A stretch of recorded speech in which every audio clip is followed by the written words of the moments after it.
Bonjour, ici Stéphane Vaillancourt pour le blog de Best Buy. Aujourd'hui, je vous présente le tout nouveau téléphone intelligent Pixel 8 de Google. Téléphone qui promet les plus beaux clichés et plus encore grâce à l'intelligence artificielle. Google qui lançait il y a quelques semaines en grande pompe les Pixel 8 et Pixel 8 Pro. Donc, j'ai testé le petit frère de la famille et voici mes impressions. Mais d'abord, les caractéristiques techniques. Donc, on parle d'un téléphone qui fonctionne sur le tout nouveau processeur Tensor G3, donc de troisième génération, à 4 nanomètres. On a un écran OLED de 6,2 pouces qui affiche une résolution 1080p. En fait, c'est 1080 par 2400 pixels, un ratio de 20:9.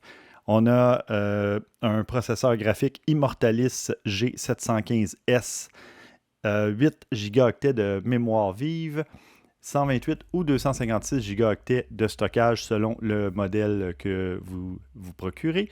Et c'est offert en 3 couleurs. Donc, il y a le noir, le vert lichen et le rose. Mais ce qui nous intéresse aussi, c'est l'appareil photo. Donc, on a 2 capteurs à l'arrière. On a un capteur principal de 50 mégapixels. Donc, ce capteur-là est à f1.7, 25 mm, grand angle. Et mise au point à détection de phase à double pixel, mise au point au laser, stabilisation optique. Et on a un capteur 12 mégapixels f2.2. On parle d'un capteur à ultra grand angle, 126 degrés, donc environ 12-13 mm.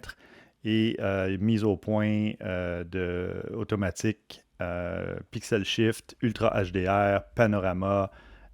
Et il y a la fonction Best Take, donc le meilleur cliché que vous prenez. Vous allez voir dans un instant. Vidéo 4K à 24, 30 et 60 images secondes et 1080p à 30, 60, 120 et 240 images secondes. C'est pour vous permettre de faire des ralentis que je vous présente à l'instant. Vous pouvez, celui-ci a été fait à 120 images secondes. Donc, vous voyez l'effet de ralenti qui est quand même pas trop prononcé. Donc, c'est quand même intéressant, mais vous pouvez en faire un encore plus prononcé que ça. Et à l'avant, il y a un appareil photo pour les éco-portraits, évidemment, 10,5 mégapixels, f2.2, 20 mm, ultra grand angle, donc qui a aussi d'autres fonctions comme auto HDR, panorama, etc. Vidéo 4K, 24, 30 et 60 images secondes, 1080p à 30 et 60 images secondes. Du côté des autres caractéristiques techniques, on a le Wi-Fi 7, donc qui commence à faire son arrivée dans les produits sur les tablettes. Wi-Fi 7, je vous l'explique dans une autre critique de produit, mais essentiellement, c'est une version améliorée du Wi-Fi 6E qui va doubler les bandes pour le signal, donc ça va encore plus vite. Ça peut supporter encore plus de téléphones, d'appareils, ordinateurs, consoles de jeux, etc. Donc, très bonne chose que Google ait mis la compatibilité Wi-Fi 7 sur son téléphone. On parle de Bluetooth 5.3, A2DP, LE, aptX, HD, tout le kit, donc le plus récent Bluetooth. Il n'y a pas d'antenne radio, il n'y a pas de prise casque, mais il y a des haut-parleurs stéréo. On a un lecteur d'empreintes sous l'écran. Donc, c'est homologué IP68, donc résistant à la poussière et à l'eau jusqu'à 1,5 m pendant 30 minutes. Donc, un téléphone à la hauteur des autres appareils dans sa catégorie. Et vous aurez remarqué, au niveau des capteurs, ici, on a un renflement. Ce qui est très bien parce que quand vous prenez une photo, au moins, vous allez sentir si votre doigt s'approche des capteurs. Donc, pour ne pas mettre votre doigt devant pendant que vous prenez une photo.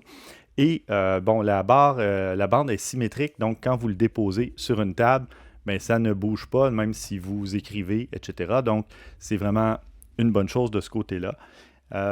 Ensuite de ça, ben, c'est un châssis en aluminium et l'endos et l'avant sont faits de Gorilla Glass Victus, donc très résistant aux égratignures.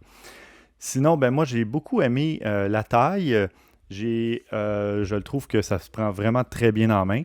Le Pixel 8 Pro, évidemment, va être un peu plus gros, mais j'aime vraiment beaucoup la sobriété du design, etc. Puis comme vous pouvez voir, ben, l'écran Bel écran aussi avec des belles couleurs, pas trop sursaturées. Donc ça, je trouve ça vraiment intéressant. Et, l'interface est vraiment sublime, là. Donc les animations sont vraiment très très fluides. On parle, la navigation aussi. Quand on ouvre les applications maintenant avec Google, on peut naviguer comme ça avec les doigts plutôt qu'un menu dans le bas. Donc, si je retourne aussi, j'ai pris un petit selfie lorsque je l'ai reçu. Et vous allez voir, je vais passer à la version couleur. Là, j'avais fait une version noir et blanc. Mais si on passe à la version couleur et vous observez bien, vous allez voir que ça bouge un petit peu. Et c'est justement la fonction Best Take. Donc, ça bouge un peu. Automatiquement, ça va prendre le meilleur cliché. Évidemment, ici, je ne bougeais pas, mais j'aurais pu être en train de parler, sourire, avoir un air plus triste, etc. Et le téléphone aurait sélectionné la meilleure photo. Et on a vu qu'il est venu ajuster un petit peu le contraste. Donc, si je reviens, vous allez le revoir. Et voilà. La photo, j'ai rien fait dans cette photo-là. Donc, ça a été ajusté automatiquement. C'est merveilleux. Et sinon, il y a d'autres modes aussi dans les modes photo.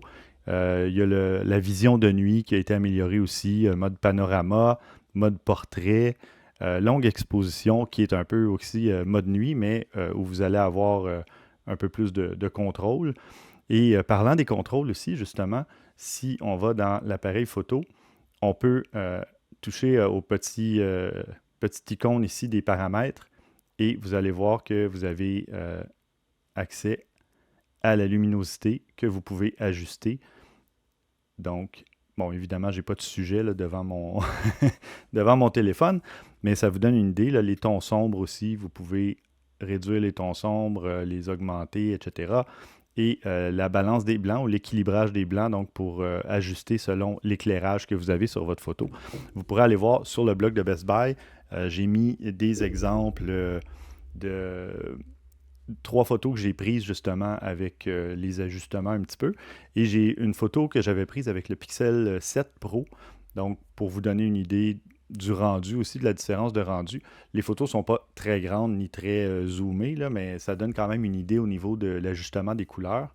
Et sur le Pixel 8 Pro, vous avez encore plus de paramètres ajustables. Là, il y a un mode Pro en photo, donc d'où l'appellation Pro. Et vous allez voir, c'est encore plus ajustable.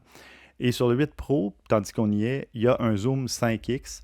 Et pour avoir testé, en fait, le 7 Pro, sur le zoom 5x, il y avait des petits artefacts quand on manquait un petit peu de lumière, etc.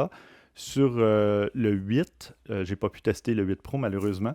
Sur le 8, on peut utiliser le zoom 2x et aller jusqu'à 8x sans qu'il y ait trop d'artefacts. Donc, c'est quand même l'intelligence artificielle qui retravaille la photo, évidemment, mais ça donne un très bon résultat à ce niveau-là. Et je vais d'ailleurs vous mettre un exemple à l'écran et vous allez pouvoir voir la différence entre les clichés, là, justement, même avec lumière, sans lumière. Ces photos-là ont été prises avec le Pixel 8 et la dernière photo que je vous présente à l'instant a été prise avec le Pixel 7 Pro. Donc, on voit qu'il y a plus d'artefacts, la photo est plus sombre aussi, etc. Donc, il y a une grosse amélioration là, au niveau du nouveau téléphone. Du côté de la vidéo, très intéressant, il y a une fonction de zoom audio. Donc, si vous zoomez sur un sujet, le téléphone va se concentrer sur le son qui provient de cette direction-là et va donc ignorer le son autour, le son ambiant, ce qui va donner justement un meilleur son à votre vidéo. Je vous parlais du mode ralenti.